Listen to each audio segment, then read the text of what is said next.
Hello hi, ഞാനിത് കച്ചിയിൽ കൃഷി ചെയ്ത കൂണിൻ്റെ വിളവെടുപ്പാണ് നിങ്ങളിപ്പോൾ കണ്ടിരിക്കുന്നത്. വെറും 5 ബെഡിൽ നിന്ന് കിട്ടിയ കൂണാണ് നിങ്ങളിപ്പോൾ കാണുന്നത്.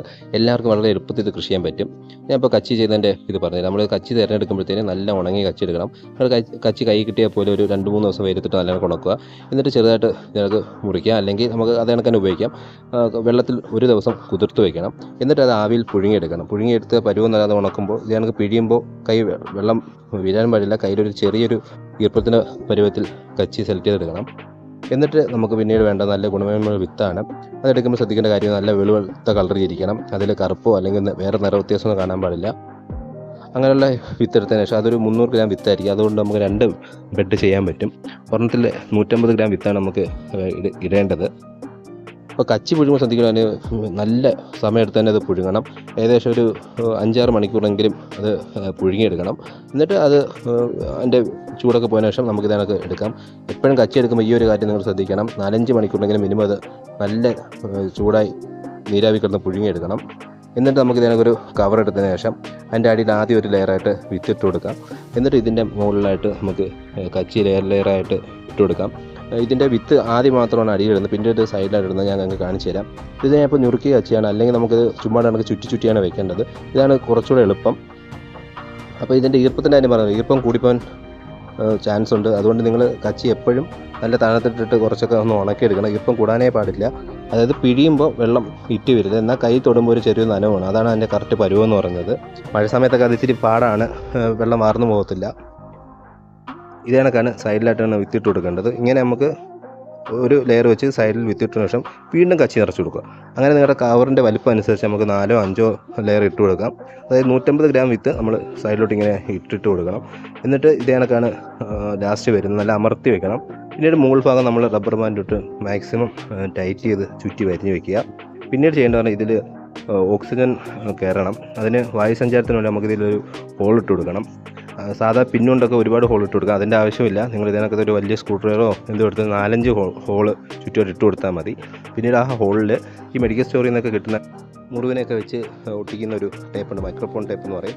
അത് വെച്ചതിന് ശേഷം അത് നമുക്ക് കീറി ഒട്ടിക്കാം. കാര്യം അതിൽ കൂടെ ഓക്സിജൻ അകത്തോടെ കയറിക്കോളും. എന്നാൽ അണുക്കൾക്കൊന്നും കയറാൻ പറ്റില്ല.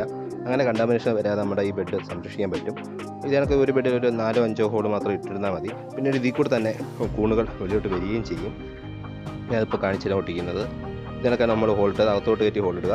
എന്നിട്ട് ഇതിനൊക്കെ ചെറിയൊരു കഷ്ണം അതെടുത്ത് ഇതിനൊന്ന് ഒട്ടിച്ച് വെച്ചാൽ മതി. ഇതിൽ കൂടെ അപ്പം ഓക്സിജൻ അകത്തോട്ട് കയറുകയൊക്കെ ചെയ്യും. ഇങ്ങനെ വെച്ചതിന് ശേഷം നമ്മളൊരു 10-20 ദിവസം അത് വൃത്തിയുടെ സ്ഥലത്ത് വെക്കണം. അപ്പോഴൊന്നും വെള്ളം സ്പ്രേ ചെയ്യേണ്ട ഒരു ആവശ്യമൊന്നുമില്ല.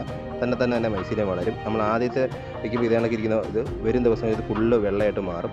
അങ്ങനെ ഒരു 15 ദിവസം കൊണ്ട് ഇത് ഫുള്ള് വൈറ്റ് നിറത്തിലോട്ട് മാറും. ആ 15 ദിവസം കഴിയുമ്പോഴത്തേനും വേണം നമ്മളിത് പിന്നെ ചെറിയ കീറൽ ഇട്ട് കൊടുക്കാൻ. അല്ലെങ്കിൽ നമ്മുടെ ഇപ്പോൾ ഈ ഒട്ടിച്ചെന്ന ഭാഗത്തൂടെ തന്നെ കൂടുതൽ വെളിയിലോട്ട് വരും. അല്ല എന്നുണ്ടെങ്കിൽ നിങ്ങൾ ഒരു ചുറ്റുമായിട്ട് ഒരു 3-4 കീറൽ ബ്ലേഡ് കൊണ്ടൊന്ന് ഇട്ട് കൊടുത്താൽ മതി. ഇത് എല്ലാം ചെയ്യുമ്പോഴും നിങ്ങൾ നല്ല വൃത്തിയുള്ള പ്രതലത്തിലേക്കൊക്കെ വേണം ഇത് വെച്ച് ചെയ്യാൻ. അല്ലെങ്കിൽ അണുക്കളൊക്കെ കയറി ഇത് കണ്ടാമിനേഷൻ വന്നു പോകും. അതുകൊണ്ട് ഡെറ്റോളൊക്കെ ഉപയോഗിച്ച് തറയൊക്കെ നല്ല വൃത്തിയാക്കിയ ശേഷം വയ്ക്കുക. ഇതിപ്പോൾ ഒരു 2-3 ദിവസം കഴിഞ്ഞതാണ് നിങ്ങൾ കാണുന്നത്. മഴയായതുകൊണ്ട് എനിക്ക് കച്ചി നേരെ ഉണക്കിയെടുക്കാൻ പറ്റിയില്ല. അതുകൊണ്ട് ആണ് അതിൽ അത്ര ഈർപ്പമുള്ളത്. ഈ മഞ്ഞ കളർ അതുകൊണ്ടാണ്. അല്ലെങ്കിൽ നല്ല പ്യൂർ വൈറ്റിലാണ് നിൽക്കുന്നത്. മഴ സമയത്ത് നമുക്ക് കച്ചി ഇച്ചിരി ഉണക്കിയെടുക്കുന്ന കാര്യം വലിയ പാടാണ്. അതുകൊണ്ട് ഈർപ്പം മാക്സിമം ഒഴിവാക്കിയിട്ട് വേണം നിങ്ങളിത് ചെയ്യാൻ. ഇതിപ്പോൾ ഒരു 18 ദിവസം കഴിഞ്ഞപ്പോഴുള്ള കാഴ്ച നിങ്ങളാണ്. കൂണിൻ്റെ മുട്ടകൾ എല്ലാ സൈഡിലും വന്നു. മഴയാണെങ്കിൽ നിങ്ങളിതിൽ വെള്ളം സ്പ്രേ ചെയ്യേണ്ട ആവശ്യമില്ല. നല്ല തണുപ്പ് മഴയാണെങ്കിൽ നിങ്ങളിത് വെള്ളം സ്പ്രേ ചെയ്യേണ്ട. അല്ലെങ്കിൽ കച്ചി ചിലപ്പോൾ അഴിവ് പോകാൻ ചാൻസ് ഉണ്ട്. കച്ചി ഈ ഒരു നല്ല ചൂടുള്ള സമയത്ത് മാത്രം നമ്മൾ വെള്ളം സ്പ്രേ ചെയ്താൽ മതി. തണുപ്പ് സമയങ്ങളിൽ നല്ല മഴയുള്ള സമയങ്ങളിലൊന്നും ചെയ്യേണ്ട. ഇത് തന്നെ കൂണിൽ നിന്ന് പൊട്ടി കിളിച്ച് വരും. കച്ചി ചെയ്താൽ വളരെ പെട്ടെന്ന് തന്നെ കൂൺ കിട്ടുന്നുണ്ട്. 20 ദിവസം കൊണ്ട് തന്നെ നമുക്ക് കൂണ് വിളവെടുക്കാൻ പറ്റും. ഞാനിപ്പോൾ ഒരു 4-5 എണ്ണമാണ് ചെയ്തത്. അത് നിറച്ച് കൂണ് ഇതൊക്കെ പിടിച്ചിട്ടുണ്ട്. മുട്ട് വന്നു കഴിഞ്ഞാൽ ഒരു 3-ാം ദിവസം തന്നെ നമുക്ക് കൂണ് പറിക്കാൻ പറ്റും. അത്രയും വളരെ പെട്ടെന്നാണ് പിന്നീട് ഇതിൻ്റെ വളർച്ചയൊക്കെ. ഇങ്ങനെ ഒരു വട്ടം നമ്മൾ പറിച്ചതിന് ശേഷം പിന്നീട് പുതിയ കീറിലിട്ട് കൊടുത്താൽ അതിലും ഒരു 5-6 ദിവസം കഴിയും പുതിയ മുട്ടുകൾ വരും. ഏകദേശം ഒരു ബെഡിൽ നിന്ന് 1 കിലോയോളം കൂണാണ് കിട്ടുന്നത്. കച്ചിയാണ്ട് ചിലപ്പോൾ ഇത്തിരി കൂടാനും ചാൻസ് ഉണ്ട്.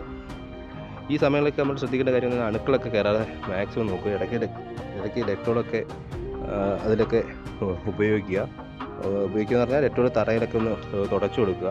അതിനൊക്കെ തന്നെ ഇതിൽ പുഴു കയറാതിരിക്കാൻ വേണ്ടി നിങ്ങൾ ഇടയ്ക്കിടയ്ക്ക് നോക്കുക, ഒരു പക്കി വന്ന് കയറുന്നുണ്ടോ എന്ന്. അതിന് എന്തെങ്കിലും ഒരു മഞ്ഞക്കെണിയോ എന്തെങ്കിലുമൊക്കെ വെച്ച് കൊടുക്കുക. അതൊക്കെ ഒരുപാട് കൃഷി ചെയ്യുമ്പോഴാണ് വരുന്നത്. അല്ലെങ്കിൽ ഒരുപാട് വട്ടം കൂൺ കൃഷി ആദ്യമൊക്കെ ചെയ്യുമ്പോൾ അതിൻ്റെ ഒന്നും ശല്യം വരത്തില്ല. കാലാവസ്ഥ അനുകൂലമാണെങ്കിൽ നമുക്ക് ഇത് നമുക്ക് ഇഷ്ടം പോലെ കൂണ് കിട്ടും. ഇപ്പം അതിന് പറ്റിയൊരു കാലാവസ്ഥയാണ് ഇപ്പോൾ ഉള്ളത്. നല്ല തണുത്ത കാലാവസ്ഥയാണ്. കൂൺ കൃഷിക്ക് ആദ്യം വേണ്ട നല്ല ഈർപ്പമുള്ളൊരു കാലാവസ്ഥയാണ്. മഴയൊക്കെ ആയതുകൊണ്ട് നല്ല അന്തരീക്ഷമാണ്. കൂൺ നല്ല കണക്ക് പിടിക്കും. ആദ്യമായിട്ട് ചെയ്യുന്നവരൊക്കെ ഇപ്പം കൂണിൻ്റെ ഒരു വിത്ത് കിട്ടുവാണെങ്കിൽ നിങ്ങൾ തീർച്ചയായും ചെയ്യാം. നമുക്കിത് കച്ചിയിലോ അല്ലെങ്കിൽ അറക്കപ്പൊടിയിലോ പെല്ലറ്റിലോ എല്ലാം ചെയ്യാം. ഏറ്റവും ലാഭകരം കച്ചി ചെയ്യുന്നതാണ്. പക്ഷേ ഇത് പണി കൂടുതലാണ്. ഇപ്പോൾ വിളവെടുക്കുമ്പോൾ നമുക്ക് ഇത് കണക്കാണ് കൂൺ കിട്ടുന്നത്. നമുക്കിത് ഡയറക്റ്റ് പറിച്ചെടുത്ത് വൃത്തിയായിട്ട് ഉപയോഗിക്കാൻ പറ്റും. നല്ലൊരു വരുമാന മാർഗം കൂടിയാണ്. കൂണിനൊക്കെ ഇപ്പോൾ നല്ല വില കിട്ടുന്നുണ്ട്. 100 ഗ്രാം ഏകദേശം 50 രൂപ നമുക്ക് വിൽപ്പന നടത്താൻ പറ്റും. അതിന് കുറച്ച് ലൈസൻസ് ഒക്കെ എടുത്ത് കഴിഞ്ഞാൽ നമുക്ക് പാക്കറ്റ് ചെയ്തൊക്കെ വിൽക്കാൻ പറ്റും. നല്ലൊരു വരുമാന മാർഗം കൂടിയാണിത്. നല്ല വിത്തും നല്ലൊരു അനുയോജ്യ കാലാവസ്ഥയുണ്ടെങ്കിൽ കൂൺ ഇത് കണക്ക് ശരിക്ക് പിടിക്കും. ഇപ്പോൾ മഴയായതുകൊണ്ടാണ് ഇങ്ങനെ ശരിക്ക് പിടിക്കുന്നത്. ചൂടുണ്ടെങ്കിൽ ഇത് ഈ വെള്ളയുടെ ഭാഗത്ത് അല്പം മഞ്ഞ കളറൊക്കെ വരും. അപ്പോഴാണ് നമ്മൾ വെള്ളമൊക്കെ സ്പ്രേ ചെയ്ത് ടെമ്പറേച്ചർ കൺട്രോൾ ചെയ്യേണ്ടത്. ഇല്ലെങ്കിൽ മഴ സമയത്താണെങ്കിൽ പിന്നെ നമ്മൾ അതിൻ്റെ കാര്യങ്ങളൊന്നും ശ്രദ്ധിക്കേണ്ട കാര്യമില്ല. ഇത് കണക്ക് കൂണ് ഇഷ്ടം പോലെ കവർ നിറച്ച് പിടിക്കും. ഇതാണ് നമ്മൾ ചെയ്യുന്ന സ്റ്റെപ്പുകളെല്ലാം കറക്റ്റാണെങ്കിൽ എല്ലാ ബെഡിൽ നിന്നും ഇതേക്ക് കൂണ് കിട്ടും. അതാണ് ഞാൻ ആദ്യം പറഞ്ഞത്. നിങ്ങൾ കച്ചിയാണ് തിരഞ്ഞെടുക്കുന്നതെങ്കിൽ അത് ആദ്യം നല്ല ദിവസം ഒരു നല്ല കണക്ക് ഒരു 2 ദിവസം വെയിലത്തിട്ട് ഉണക്കുക. എന്നിട്ടത് ഒരു ദിവസം വെള്ളത്തിൽ കുതിർത്ത് വെച്ചതിന് ശേഷം പിന്നീട് ഒരു 6 മണിക്കൂറിന് മിനിമം നിങ്ങൾ വെള്ളത്തിൽ ഇട്ടിട്ട് നല്ല കണക്ക് നീരാവിൽ പുഴുങ്ങിയെടുക്കണം. എന്നിട്ട് വേണം അതിൻ്റെ ഈർപ്പമൊക്കെ തോന്നുന്നതിന് ശേഷം ചൂടും പോയതിനു ശേഷം ഞാൻ നേരത്തെ ചെയ്ത കണക്ക് നിങ്ങൾ കൂണിൻ്റെ ബെഡ് തയ്യാറാക്കാം. അപ്പോൾ ഇത് അതിൽ നിന്ന് കിട്ടിയ ഗുണം നിങ്ങളിപ്പോൾ കാണുന്നത്. വീഡിയോ ഇഷ്ടം ലൈക്ക് സബ്സ്ക്രൈബ് ചെയ്യാം.